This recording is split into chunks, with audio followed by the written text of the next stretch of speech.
விநாயகர் கோவிலில் நடைபெற்ற குடமுழுக்கு விழாவில் திரளான பக்தர்கள் கலந்து கொண்டு சுவாமி தரிசனம் செய்தனர். மயிலாடுதுறை மாவட்டம் கூரைநாடு ரேவதி நகரில் வலம்புரி விநாயகர் கோவில் அமைந்துள்ளது. இக்கோவிலில் நேற்று முதல் கால யாகசாலை பூஜை நடைபெற்றது.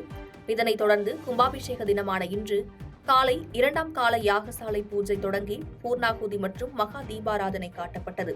பின்னர் பூஜிக்கப்பட்ட புனித நீர் அடங்கிய கடங்கள் சிவாச்சாரியார்கள் தலைமையில் சுமந்து சென்று கோபுர கலசத்தில் புனித நீரானது ஊற்றி கும்பாபிஷேகம் நடைபெற்றது. இதனைத் தொடர்ந்து மூலவருக்கு அபிஷேகம் செய்து தீபாராதனை காட்டப்பட்டது. இதில் ஏராளமான பக்தர்கள் கலந்து கொண்டு வழிபாடு நடத்தினர்.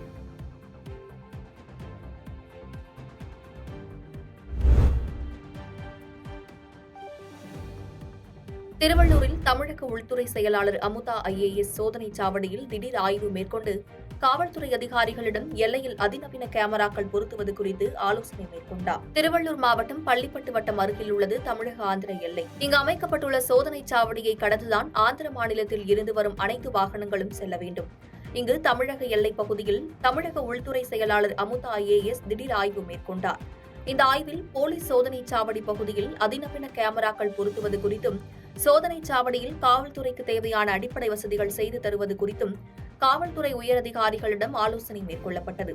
இந்த ஆய்வின் போது திருத்தணி DSP விக்னேஷ் மற்றும் வருவாய்த்துறை அதிகாரிகள், காவல்துறை ஆய்வாளர்கள் மற்றும் பலர் உடன் இருந்தனர்.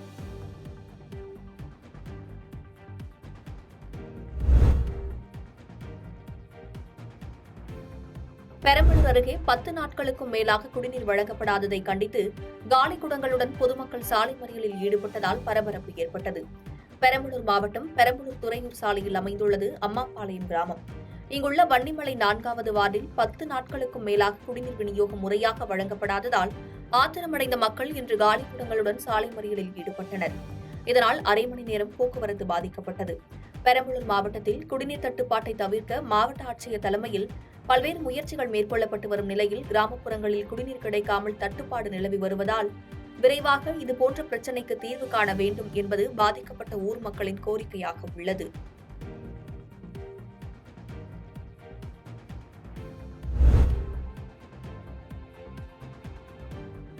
பந்தல்குடி புனித அமல அன்னை ஆலயத்தில் தேர் திருவிழா வெகு விமர்சையாக நடைபெற்றது. இதில் ஏராளமான பக்தர்கள் கலந்து கொண்டனர்.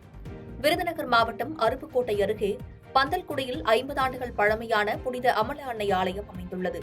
இந்த ஆலயத்தில் ஆண்டுதோறும் மே மாதம் அமலோற்பவ அன்னையின் திருவிழா நடைபெறுவது வழக்கம்.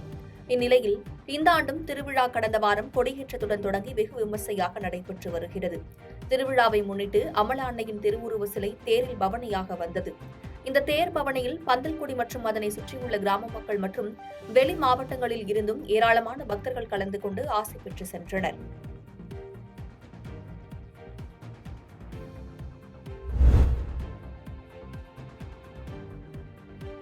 ஈரோடு அருகே லக்காபுரத்தில் ஈரோடு ரேக்லா அசோசியேஷன் சார்பில் காலை குதிரை ரேக்லா பந்தயம் நடைபெற்றது.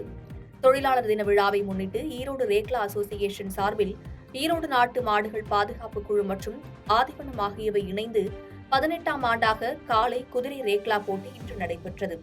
இந்த போட்டியில் பெரிய ஒத்தமாடு, பெரிய குதிரை, சிறிய ஒத்தமாடு, சிறிய குதிரை, புதிய குதிரை என 6 பிரிவுகளாக நடத்தப்பட்டது.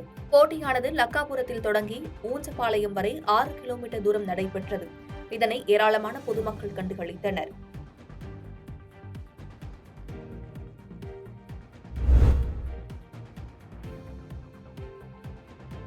திருப்பத்தூர் அருகே ஒரு பிரிவினர் மட்டும் ஜல்லிக்கட்டு நடத்துவதற்கு எதிர்ப்பு தெரிவித்து மற்றொரு பிரிவினர் வாடிவாசலில் உள்ளிருப்பு போராட்டம் நடத்தியது பரபரப்பை ஏற்படுத்தியது. சிவகங்கை மாவட்டம் பூலாங்குறிச்சியில் வசிக்கும் 4 சமுதாய மக்கள் 2 பிரிவுகளாக பிரிந்து ஜல்லிக்கட்டு போட்டியை நடத்தி வருகின்றனர்.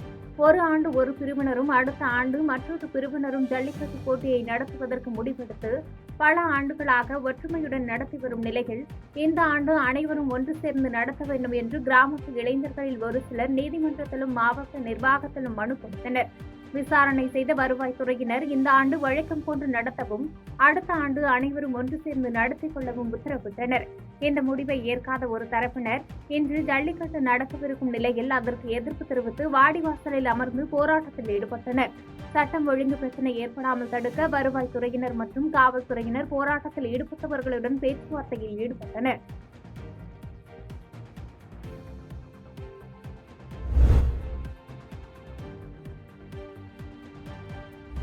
ஈரோடு மாவட்டம் திருப்போரூர் அருகே உள்ள குமிழி கிராமத்தில் 500 ஆண்டுகள் பழமை வாய்ந்த அருள்மிகு ஸ்ரீ பிடாரி செல்லியம்மன் ஆலயம் உள்ளது.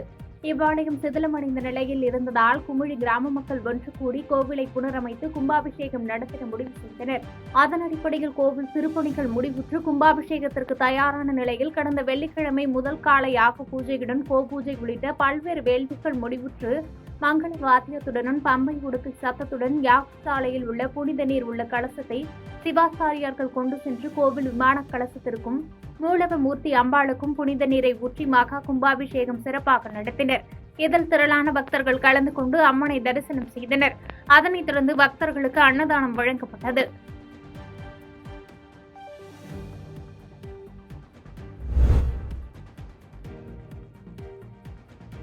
குமரி மாவட்டம் முழுவதுமாக கடந்த சில நாட்களாக பரவலாகவும் கனமழையும் பெய்து வருகிறது. இதன் காரணமாக தாமிரபரணி, கோதையாறு மற்றும் பரளியாறு ஆறுகளில் கடும் வெள்ளப்பெருக்கு என்பது ஏற்பட்டுள்ளது. இந்த நிலையில் பேச்சுப்பாறை அணையிலிருந்து வினாடிக்கு 1500 கன அடி உபரி நீர் திறந்து விடப்பட்டுள்ளது. அதன் காரணமாக கோதையாற்றில் ஏற்பட்டுள்ள வெள்ளப்பெருக்கு காரணமாக திருப்பரப்பு அருவியில் தண்ணீர் என்பது மிகவும் ஆக்ரோஷமாக அருவியை மூழ்கடித்தவாறு செல்கிறது.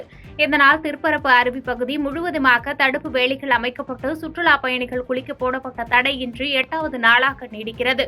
மேலும் மழை தொடர்வதால் அணைகளில் இருந்து மீண்டும் தண்ணீர் வந்து விட வாய்ப்புகளும் உள்ளதால் ஆறுகளின் கரையோர பகுதிகளில் வசிக்கும் மக்கள் மிகவும் எச்சரிக்கையாக இருக்க வேண்டும் என மாவட்ட நிர்வாகம் சார்பில் எச்சரிக்கை விடப்பட்டுள்ளது. பாதகம் செய்பவரை கண்டால் நாம் பயங்கொள்ளலாகாது பாப்பா. மோதி மிதித்து விடு பாப்பா, அவர் முகத்தில் உமிழ்ந்து விடு பாப்பா. அண்மை செய்திகளை உடனுக்குடன் தெரிந்து கொள்ள இணைந்திருங்கள் இயம்நாடு தொலைக்காட்சியுடன்.